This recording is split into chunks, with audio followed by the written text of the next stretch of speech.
اب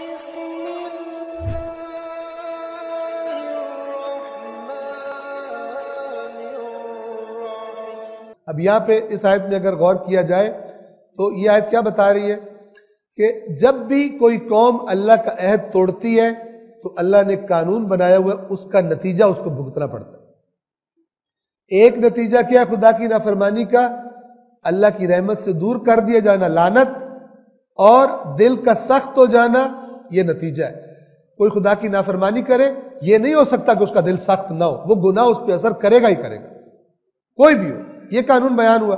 اس آیت میں یہ بیان ہو رہا ہے کہ جب کوئی قوم اپنے دین کی کچھ باتوں کو بھلا دے، جو اپنی مرضی کی ہے وہ رکھ لے، باقیوں کو بھلا دے جو اس کو پسند نہ آ رہی ہو، تو اس کا نتیجہ کیا نکلتا ہے؟ اللہ تعالیٰ ان کے آپس میں دشمنیاں ڈلوا دیتا ہے۔ آج مسلمان قوم بھی اس کا شکار ہے۔ صرف شیعہ سنی مسئلہ نہیں ہے، باقی مسلک بھی آپ آپس میں دیکھ لیں، جنگ ہے ایک شدید، ایک دوسرے کو کافر اور جانور تک کہا ہوا، سور سے بدتر تک کہا ہوا۔ توجہ فرما رہے ہیں؟ تو یہ جو قرآن کی آیات ہے، یہ پڑھ کے بندہ یہ نہ کہے اوئے ہوئے ہوئے یہودی تو بڑے گندے تھے، بڑے سخت دل ہو گئے تھے، بلکہ اپنے آپ کو چیک کرے۔ اسی طرح یہ نہ کہے مسیحیوں نے اپنے دین کا ایک نصیحت کا حصہ بلا دیا تو اللہ نے ان کے اندر دشمنی ڈال دی، بالکل ان کا حق یہ بنتا تھا، اپنی حالت دیکھے ہی نہ۔